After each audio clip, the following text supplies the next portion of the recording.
दोस्तों, हम सोचते हैं कि समय एक सीधी रेखा में चलता है और हर किसी के लिए बराबर चलता है। लेकिन क्या होगा अगर समय आपके लिए तेज भागे, मेरे लिए धीमा हो जाए और किसी तीसरे के लिए पूरी तरह रुक ही जाए? एल्बर्ट आइंस्टाइन की थ्योरी ऑफ रिलेटिविटी कहती है कि ये सिर्फ पॉसिबल ही नहीं बल्कि ब्रह्मांड की यही असली सच्चाई है।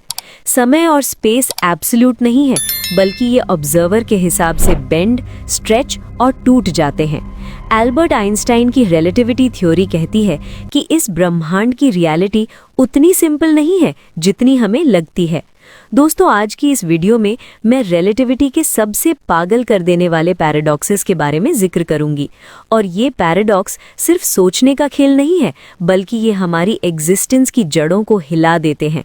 और मैं आपसे वादा करती हूँ कि इस वीडियो के आखिर तक आप खुद से एक सवाल ज़रूर पूछोगे कि क्या रियलिटी सच में रियल है या फिर ये भी एक इल्यूजन यानी भ्रम है। नमस्कार दोस्तों, मैं हूँ Poonam. Welcome to RK Hindi Gyan. शुरुआत करते हैं ट्विन पैराडॉक्स से। मुझे उम्मीद है कि आपने इस पैराडॉक्स के बारे में पहले भी कभी न कभी सुन रखा होगा। कल्पना कीजिए, दो जुड़वा भाई हैं। दोनों का जन्म एक ही दिन एक ही वक्त पर हुआ। दोनों ने साथ में बचपन जिया, स्कूल गए और हर अनुभव बराबर महसूस किया। लेकिन एक दिन इनमें से एक भाई एक स्पेसशिप में बैठकर अल्फा सेंटोरी नाम के तारे की ओर निकल जाता है। अल्फा सेंटोरी हमारी पृथ्वी से लगभग 4.2 प्रकाश वर्ष दूर है और वो स्पेसशिप चल रही है लगभग 90% स्पीड ऑफ लाइट पर। पहला भाई धरती पर रहता है और दूसरा स्पेसशिप में सफर करता है। स्पेसशिप अल्फा सेंटोरी तक पहुंचती है और वहां रुककर तुरंत वापस मुड़ती है और धरती पर लौट आती है।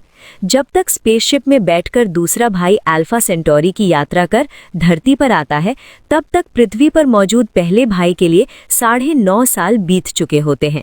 लेकिन अभी तक स्पेसशिप वाले भाई के लिए सिर्फ 4 ही साल गुजरे थे।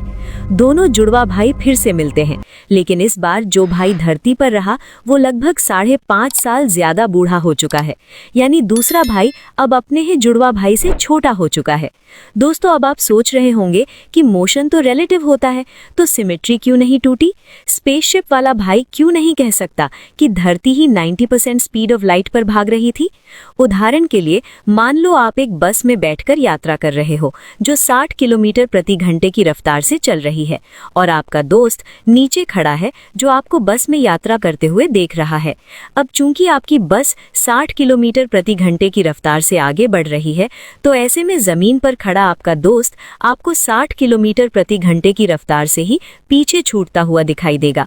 मतलब मोशन तो रिलेटिव होता है।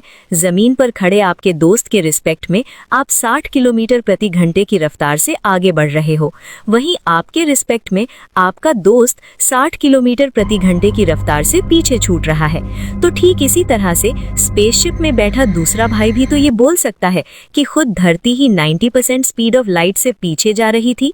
तो इस सिनेरियो में तो दोनों के लिए ही समय सेम रफ्तार से चलना चाहिए था। तो फिर ऐसा क्या हुआ कि धरती पर मौजूद पहले भाई के लिए समय की रफ्तार तेज हो गई और स्पेसशिप में ट्रैवल करने वाले दूसरे भाई के लिए समय की रफ्तार धीमी हो गई? आखिर ये सिमेट्री क्यों टूटी?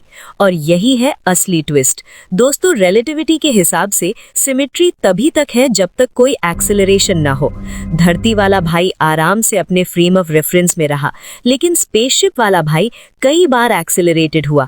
स्पेसशिप का पहले स्पीड पकड़ना, फिर रिटर्न लेना, फिर वापसी पर दोबारा एक्सेलरेट होना, यही एक्सेलरेशन सिमेट्री को तोड़ देता है और समय को धीमा कर देता है। Acceleration and time are the same thing. चलिए इसको बस वाले एग्जाम्पल से समझते हैं। मान लीजिए कि आपकी बस 60 किलोमीटर प्रति घंटे की रफ्तार से एक कांस्टेंट स्पीड में चल रही है, तो इस केस में कोई सिमेट्री नहीं टूटेगी और आप और आपके दोस्त के लिए समय एक ही रफ्तार से चलेगा। लेकिन आप जिस बस में बैठे हो वो रुकी हुई है और धीरे धीरे 60 किलोमीटर प्रति घंटे की रफ्तार तक एक्सेलरेट करती जाती है, तो इस केस में सिमेट्री जरूर टूटेगी। मतलब विराम अवस्था से 60 किलोमीटर प्रति घंटे की रफ्तार तक पहुंचने में बस को जितना समय लगेगा उसी हिसाब से आपके लिए भी समय धीमा हो जाएगा। लेकिन दोस्तों, 60 किलोमीटर प्रति घंटे की रफ्तार इतनी ज्यादा नहीं है कि हम समय में आए उस छोटे से बदलाव को महसूस कर पाएं। दोस्तों, अगर सच में समय में आए इस बदलाव को हम महसूस करना चाहते हैं, तो हमारी बस की रफ्तार 0 से शुरू होकर प्रकाश की गति के बराबर पहुंचने तक एक्सेलरेट होनी चाहिए। तब जाकर समय में आए इस बदलाव को हम महसूस कर पाएंगे। ट्विन्स पैराडॉक्स में भी यही होता है। दोस्तों, ये कोई सिर्फ इमेजिनेशन नहीं है, बल्कि रिलेटिविस्टिक टाइम डायलेशन रियल है। हमने इसे प्रैक्टिकली ऑब्जर्व भी किया है। जीपीएस सैटेलाइट्स में लगे एटॉमिक क्लॉक्स धरती पर लगे क्लॉक से थोड़े तेज चलते हैं, क्योंकि सैटेलाइट ऊंचाई पर है जहां ग्रेविटी वीक होती है और साथ ही वो बहुत तेज स्पीड से मूव कर रहे हैं, तो उनके लिए समय अलग तरह से चलता है। अगर इंजीनियर्स इन करेक्शंस को अप्लाई ना करे तो आपका गूगल मैप हर दिन कई किलोमीटर तक गलत लोकेशन दिखाने लगेगा। यानी हमारी रोजमर्रा की जिंदगी भी एल्बर्ट आइंस्टाइन की रिलेटिविटी पे डिपेंड करती है। तो अब सवाल ये आता है कि समय आखिर है क्या? क्या ये कोई स्टेडी बीट है जैसे घड़ी की टिक टिक, या फिर ये भी इलास्टिक की तरह है जैसे खिंचता है, धीमा पड़ता है और हर ऑब्जर्वर के लिए अलग अलग रियलिटी बनाता है? दोस्तों, ये तो बस शुरुआत थी। अभी तो हमने सिर्फ ट्विन पैराडॉक्स को देखा है, लेकिन आगे आने वाले पैराडॉक्सेस आपके दिमाग को और ज्यादा हिला देंगे। कल्पना कीजिए कि आप जिस बस में चल रहे हो वो 60 किलोमीटर प्रति घंटे की रफ्तार से आगे बढ़ रही है। आपके हाथ में एक गेंद लगी है और आपने उस गेंद को बस के चलने की दिशा में 100 किलोमीटर प्रति घंटे की रफ्तार से फेंक दिया। तो इस सिचुएशन में आपका जो दोस्त जमीन पर खड़ा होकर उस गेंद को देख रहा है, उसके हिसाब से उस गेंद की रफ्तार क्या होगी? अब आप कहेंगे कि ये तो बिल्कुल सिंपल है। 160 किलोमीटर प्रति घंटे की रफ्तार से जमीन पर खड़े आपके दोस्त को वो बॉल दिखाई देगी, क्योंकि 60 किलोमीटर प्रति घंटे की रफ्तार से तो खुद बस ही आगे बढ़ रही है और उसमें बैठे बैठे आपने 100 किलोमीटर प्रति घंटे की रफ्तार से उस गेंद को फेंका। तो बस की रफ्तार प्लस उस गेंद की रफ्तार दोनों आपस में जुड़ जाएंगी। तो आपका जवाब बिल्कुल सही है। जमीन पर खड़े आपके दोस्त को उस गेंद की रफ्तार 160 किलोमीटर प्रति घंटे की रफ्तार से ही दिखाई देगी। चलिए अब थोड़ा कहानी में ट्विस्ट लाते हैं। मान लीजिए कि आप जिस बस में बैठे हो वो बस अब प्रकाश की रफ्तार के आधी रफ्तार में चल रही है। मतलब प्रकाश की रफ्तार लगभग 3 लाख किलोमीटर प्रति सेकंड होती है। तो उस हिसाब से आपकी बस की रफ्तार हुई 1.5 लाख किलोमीटर प्रति सेकंड। अब आप बस में बैठे बैठे अपनी जेब से एक छोटी सी फ्लैशलाइट निकालते हैं और क्यूरियोसिटी में आप उसे ऑन कर देते हैं और उसका बीम सामने की ओर चला जाता है। और मजे की बात यह है कि आपने जिस फ्लैशलाइट को ऑन किया है और उसमें से जो बीम निकला है उसकी रफ्तार प्रकाश की रफ्तार के बराबर है, यानी 3 लाख किलोमीटर प्रति सेकंड। अब यहाँ पर सवाल ये है कि जमीन पर खड़े आपके उस दोस्त को आपकी फ्लैशलाइट से निकलने वाली उस बीम की रफ्तार क्या दिखाई देगी? अब आप कहोगे ये तो सिंपल है, जमीन पर खड़े आपके दोस्त को उस लाइट बीम की स्पीड 4.5 लाख किलोमीटर प्रति सेकंड दिखाई देगी, क्योंकि 1.5 लाख किलोमीटर प्रति सेकंड की रफ्तार से आपकी बस चल रही है और उसी दिशा में 3 लाख किलोमीटर प्रति सेकंड की रफ्तार से वो लाइट बीम चल रही है। तो इस केस में दोनों की स्पीड जुड़ जाएगी।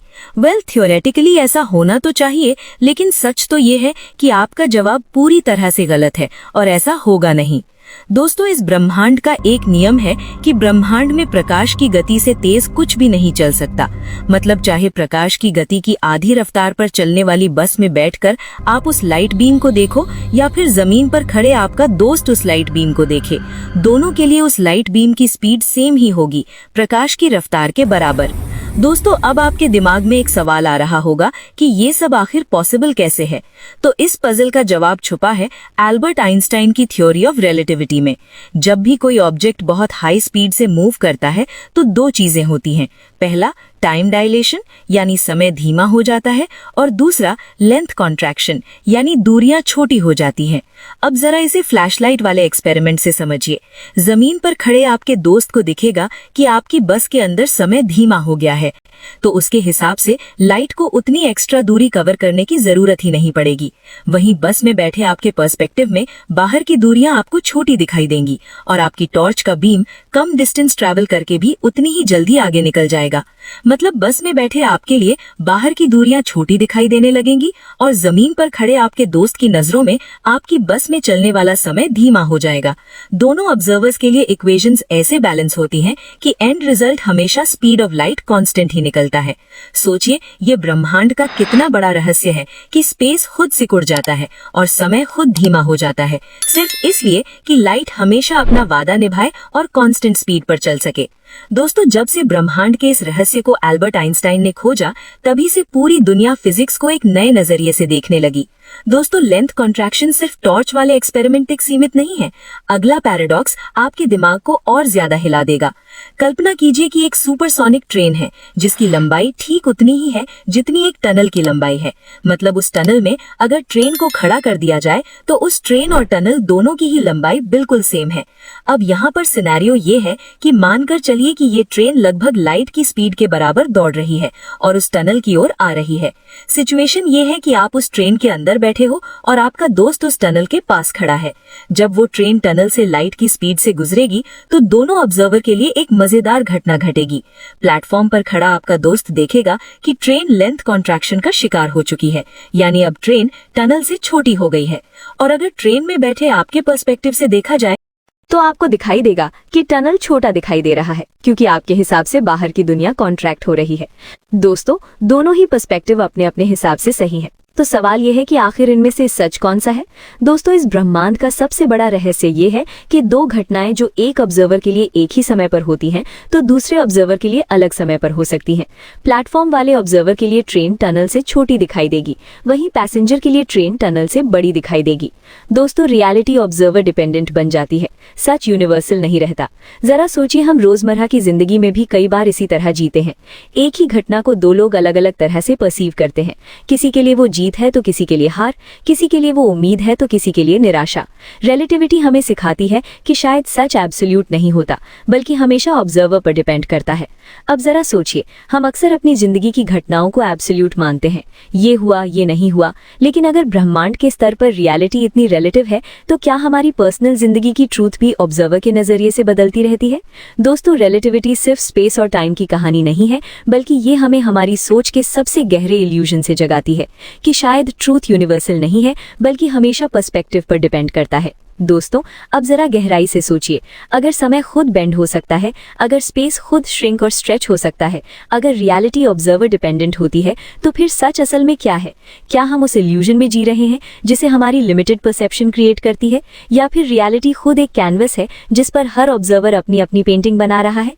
तो दोस्तों, इस वीडियो में बस इतना ही। वैसे अगर आपको ये वीडियो अच्छा लगा हो तो इसे लाइक जरूर करें और ऐसे ही वीडियोस के लिए चैनल को सब्सक्राइब करें, साथ ही बेल आइकन दबाएं। मिलता हूं मैं आपसे एक नए वीडियो में।